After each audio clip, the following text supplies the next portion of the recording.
నమస్తే అన్న అందరికీ. ఐకేపీ మహిళా సంఘ సభ్యులకు సీఏలు మోసం చేస్తున్నారంటూ వస్తున్న ఆరోపణలు నిజంగానే కనిపిస్తున్నాయి. ఎందుకంటే మండల వ్యాప్తంగా కాకపోయినా గ్రామాల వారీగా జిల్లా వ్యాప్తంగా ఇదే పరిస్థితి ఉందని చాలామంది చెప్పడం అయితే జరుగుతుంది, అక్కడక్కడ వినిపిస్తుంది కూడా. అయితే మహిళలకు చదువు రాదు, నిరక్షరాస్యులు పైన వాళ్ళు సంతకం చేసే వారు కూడా కొద్దిగా తక్కువ మంది ఉంటారు, వేలి ముద్రలు వేసేటోళ్ళు ఉంటారు. అందుకోసమని వారి పేరు మీద డబ్బులు డ్రా చేసుకొని సంఘంలో డబ్బులు వీరు వాడుకుంటున్నారనే ఆరోపణలు అయితే బాగానే వినిపిస్తున్నాయి. దానికి అనుగుణంగా జుక్కల్ మండలం లాడెగాం అనే గ్రామంలో ఒక సంఘటన అయితే ఆలస్యంగా వెలుగు చూసింది. ఆ విషయాలు మనము ఈ రాబోయే వీడియోలో మనం చదివి వినిపిస్తాను నేను. అయితే మహిళలు కొద్దిగా జాగ్రత్తగా ఉండాలని నేను నా తరపు నుంచి, జీవి న్యూస్ తరపు నుంచి మీకు కోరుతున్నాను. ఎందుకంటే వాళ్ళు ఎక్కడ సంతకం పెట్టంటే అక్కడ సంతకం పెట్టుడు, తీర్మానం చేసుడు, మళ్ళీ బ్యాంకులలో వాళ్ళు సంతకం పెట్టిన తర్వాత డబ్బులు ఎన్ని డ్రా చేస్తున్నారు, ఎన్ని కడుతున్నారు, అవన్నీ లెక్కలు మీరు తెలుసుకుంటే బాగుంటుంది. లేకుంటే ఈ లాడేగంలో జరిగిన పరిస్థితి అందరికీ జరుగుతుందని నేను హెచ్చరిస్తున్నాను.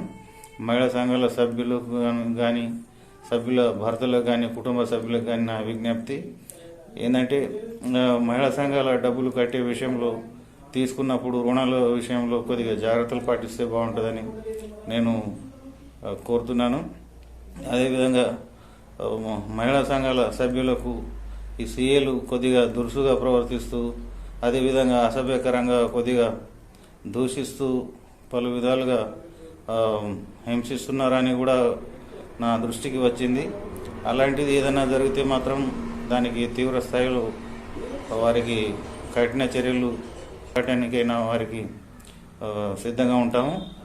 అందుకోసమని సీఏలు కూడా ఇప్పటి నుంచి దోచుకున్నది చాలు, మీరు అమాయక మహిళలకు మభ్య మాటలు చెప్పి, మాయ మాటలు చెప్పి వారి దగ్గర నుంచి తీసుకునేది చాలు, దోచుకునేది చాలు. మీరు భూములు కొనుగోలు చేయడం దగ్గర నుంచి, కవులు చేయడం దగ్గర నుంచి, సొంతానికి వాడుకునే దగ్గర నుంచి, మరి వడ్డీలకు ఇచ్చే దగ్గర నుంచి అన్ని విషయాలు మాకు తెలుసు.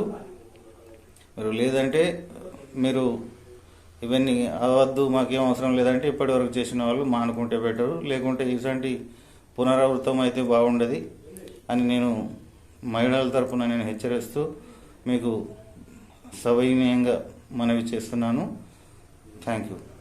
ఈనాడులో వచ్చిన దినపత్రికలో ఉన్న వార్త, రూపాయలు 2.50 లక్షలు రుణం సొమ్ము స్వాహా.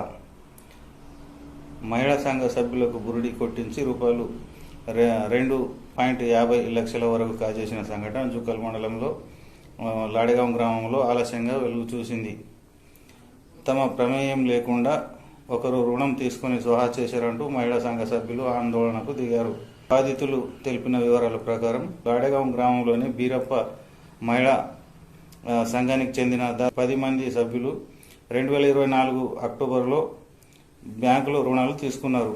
అప్పటి నుంచి ప్రతి నెల వాటి కిస్తులు చెల్లిస్తున్నారు. ఇప్పటి వరకు 15 నెలల పాటు రూపాయలు 6.16 లక్షలు చెల్లించారు. ఇంకా 20 నెలల పాటు రూపాయలు 9 లక్షలకు పైగా చెల్లించాలని ఐకేపీ సీఏ సాయిలు చెప్పడంతో సభ్యులు కంగుతిన్నారు. ఆరా తీస్తే గానీ అసలు విషయం తెలియదు.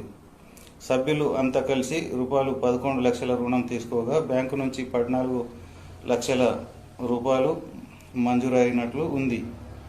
అంటే అదనంగా రూపాయలు 3 లక్షలు రుణం తీసుకున్నట్లు బ్యాంకు రికార్డుల్లో నమోదైంది. రుణం పొందిన 10 రోజులకే రూపాయలు 10,000 చెల్లించారు.